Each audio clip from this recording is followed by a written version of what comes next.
The 1979 Iranian Revolution, it was the second revolution in Iran after about 80 years. In both of them, ulemas had very important role. In the first revolution, it was 1905 and 1906, and we call it constitutional movement on that time. The ulemas in Najaf, that all of them were Iranian, and three of them could be called as the spiritual leaders of the constitutional movement. In the head of them was Akhund Khorasani. I published his political works, but after 1 century delay. And I can tell you that if the ulemas of Iranian Revolution in 1979 knew these ideas in detail, I think something was changed in Iran. Because this Khorasani did not believe in any kind of velayat-e, the guardianship of jurists. Also, he was ulema, he was jurist, and he was in the highest hierarchy and Shi'i clergies, and he was the leader of this movement, spiritual leader of this movement, but he strongly denied any leadership of something like guardianship of jurists. He believes that it's the role of people, and the people should participate some kind of distributive democracy. He believed in it. And Ayatollah Khomeini, the leader of revolution of 1979, also was another grand Ayatollah. Also in the time of revolution, before that, he was in exile for 15 years in Najaf, the same city in Iraq. And he issued some fatwas against Shah, and he was supported by Iranian citizens. So in the same time, I think he had three kinds of legitimacy. Above of all of these kinds, in the Weberian context, he had charisma, he has religious legitimacy, and the third one, he has also democratic legitimacy because he was supported by majority of Iranians. He started the revolution. He went from his exile to Paris for about a few months. And when he was in Paris, he showed a very democratic interpretation of Islam. He shifted from religious governance to Islamic Republic. And when he was asked, what do you mean by Islamic Republic? He said that he responded that republic, as you have republic in this country, in France, republic as we have republicanism in all of the world. On that time, I was 18, 19 years old, a student, university student, and it was great for us because we understood that we will have some kind of democratic state in Iran. We understood Islamic Republic as some combination between Islamic values, general Islamic values and virtues, and the method and form of some republic countries like what we have in the modern world in France or other countries. Also, he was asked about the freedom of speech, freedom of religion. He explicitly mentioned that also communists, Marxists will be free in Iran, but if they do not violate the law. And he mentioned that we will promote the rights of women, and also I will not participate in the governance of Iran. I will go to Qom, only I guide the people and governance. And he went to Qom, and also when he entered to Iran, he made a very important speech that he mentioned that our grandfathers, our grandmothers, our fathers and mothers that participate in accepting the monarchy in Iran, but they had some rights to determine the regime of their times. We also, as Iranian citizens, have the same right to determine our regime and to write our constitution. So it's the right of our generation. And because of these points, Iranians loved him.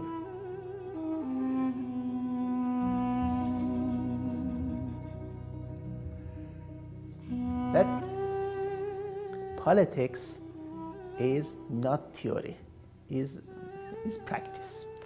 So he started, after a few months, he got this point that he could not be in Qom. Why? Because he appointed Mehdi Bazargan as the prime minister, and he was one of the most respectful Iranian politician and thinker. He was prime minister of Iran for about 9 months. He released his job after some difficulty with Ayatollah Khomeini, because he was a liberal prime minister and Ayatollah Khomeini was a revolutionary leader. So Bazargan had another policy. He said, we should go gradually, step by step. We cannot change everything at one night. I'm not the man of this kind of revolution. And because of it, Ayatollah Khomeini came to Tehran and he became the leader, practical leader. Before that, I think he was a spiritual leader. The slogan of the revolution on that time was independence, freedom, and justice. So by independence, they wanted to emphasize, we want our leaders, our governments, to decide themselves. As you know, in the time of Pahlavi dynasty, he was a pro-American king. And Iranians said the power of US ambassador in Tehran was more than Iranian king.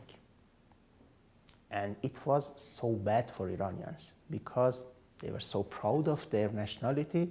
And when they heard that a foreigner lagged an ambassador, ordered, commanded, and the king of the country like his servant. And he did not protect the Iranian general interest. So it's the point, it's because of its independence.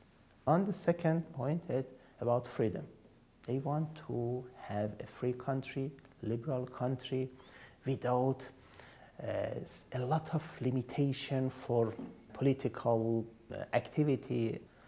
So Ayatollah Khomeini also highlight these things. And about justice, we have a lot of discriminations. And after all of these things, I think the practical policy of Ayatollah Khomeini was different from his theoretical declarations.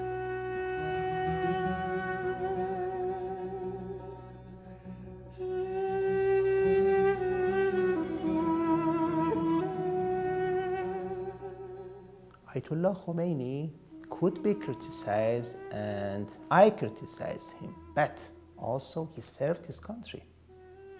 Saddam Hussein attacked to Iran and captured 2 provinces of Iran.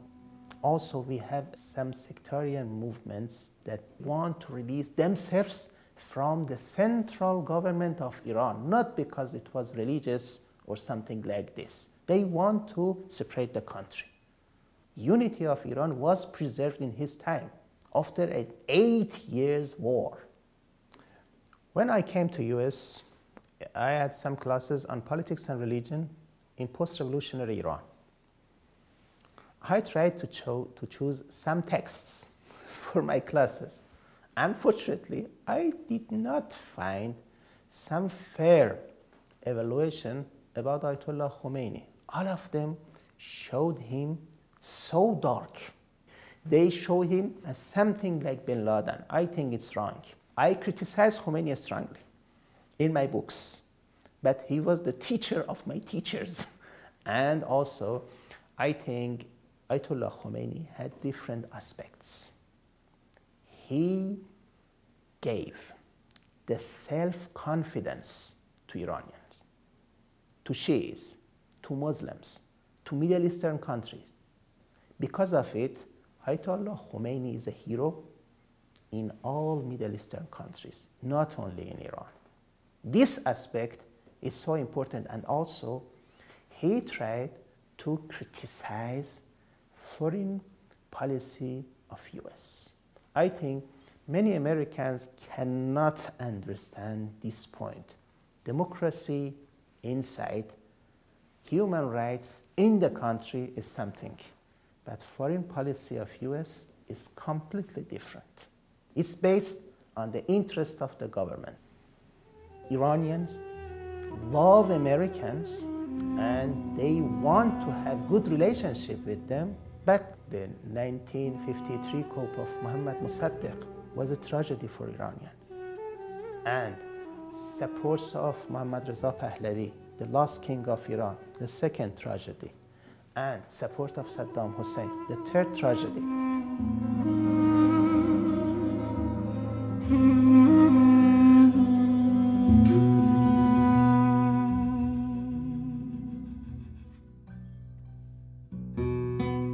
But also, he made some mistakes in his policy about freedom, about liberty. We could have better situation about freedom and liberty.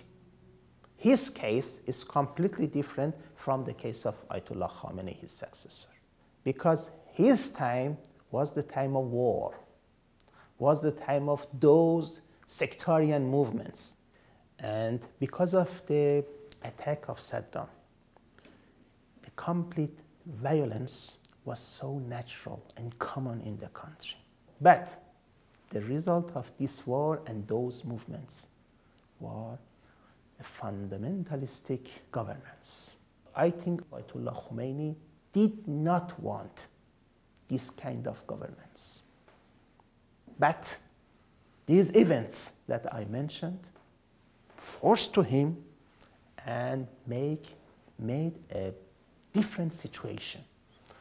After the war, some representative of the parliament wrote a letter to him that you promised something and what we have done is something else. No, it's not a special time. It's the end of the war and also end of those movements. So it was a stable situation. It was the time of his successor. He does not believe in any kinds of liberty and freedom. And also in his time, I think we have some problems about justice.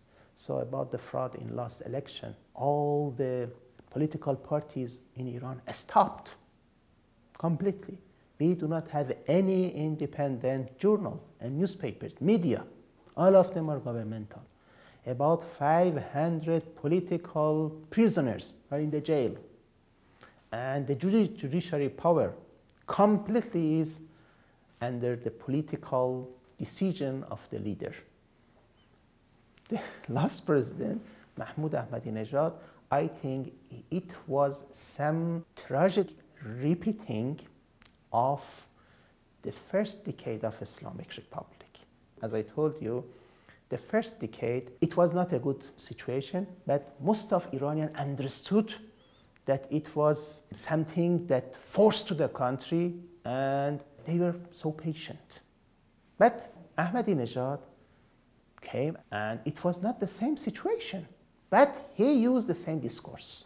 The time of this discourse was over.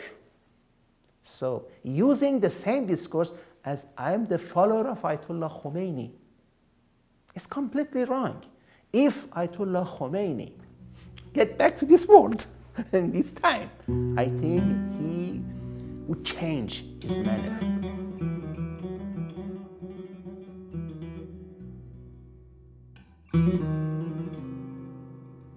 I think in the West, we have a lot of misunderstanding about clergies in Iran. We should understand that in Iran, we have two voices. It's not only one voice. Voice of reformists, voice of fundamentalists and conservatives. And the majority of ulemas in Iran are not fundamentalists. About 90% of ulema, jurists in Qom seminary are conservative, not fundamentalist. Only less than 1% are fundamentalists, and about 10% are reformists. Among Marja' Taqlid, the authorities of Shi'is, most of them are conservative. A few of them are reformists. None of them are fundamentalist. Conservative and reformist. And it's interesting to be known that most of the Grand Ayatollahs are against the regime, but majority of them are quietist. By quietist, it does not mean that they agree with the regime. And the greatest, the biggest, is a conservative clergy in the name of Ayatollah Wahid Khorasani. He is the father-in-law of the head of judiciary power in Iran. 4,000 students attending his class every day. His authority. He criticized, and when Ayatollah Khomeini went to Qom, he did not meet him. Other clergies, Grand Ayatollahs, that did not meet Ayatollah Khomeini in his last meeting of Qom. Ayatollah Musavi Ardebili, Ayatollah Yusuf Sanei, Ayatollah Bayat Zanjani, Ayatollah Sadiq Rouhani, Ayatollah Sadiq Shirazi, and Ayatollah Dasqaib Shirazi. It was not right to say Iranian regime is supported by ulemas. All of these persons criticized the regime, and only one person among these Grand Ayatollahs, in the name of Nouri Hamedani, he supported the regime. So it means that the seminary, Qom seminary, we can divide it to quietists, reformists, but most of them disagree with the regime.